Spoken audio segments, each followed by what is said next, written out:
Hello and welcome to Estate Talk. I'm Ian Brodsky. I'm the owner of Windy City Legal and an attorney in Chicago. Today I want to answer the question of whether a trust is only for rich people. The answer is no. There are a lot of different reasons that trusts might be appropriate and a good thing to implement into an estate plan.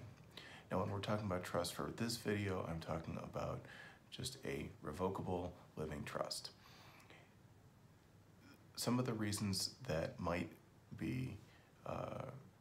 indicate that a trust is appropriate are the following. Yes, assets are one of the aspects that we would want to take a look at, and we will evaluate those as we begin to undergo the planning process.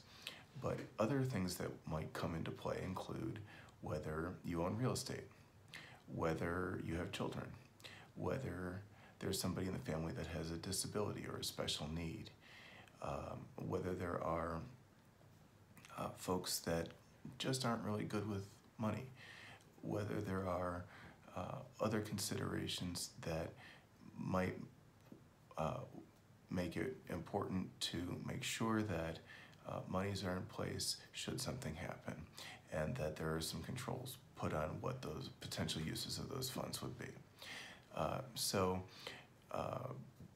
For example, going back to real estate, real estate is an asset that, unless there's another aspect of planning put into place, is something that's going to enter probate.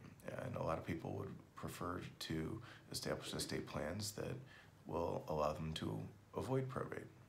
In other words, allow them to bypass having a court review and distribute any assets that they have after they pass away. With respect to the children or disabled persons that I had mentioned previously, trusts are an excellent vehicle to set up provisions that will take care of them, that will designate a guardian for such persons, that will ensure that the monies are spent in ways that you specify. So, for example, health, education, welfare, those kinds of things. And also, in case there's somebody who either is not good with money or has an addiction, there are certain restrictions that you can put in place to make sure that those assets are just not going to be dissipated. So, for those reasons, there are a lot of potential benefits to implementing a living trust into the estate planning process. And it's not just solely driven based on the amount of assets.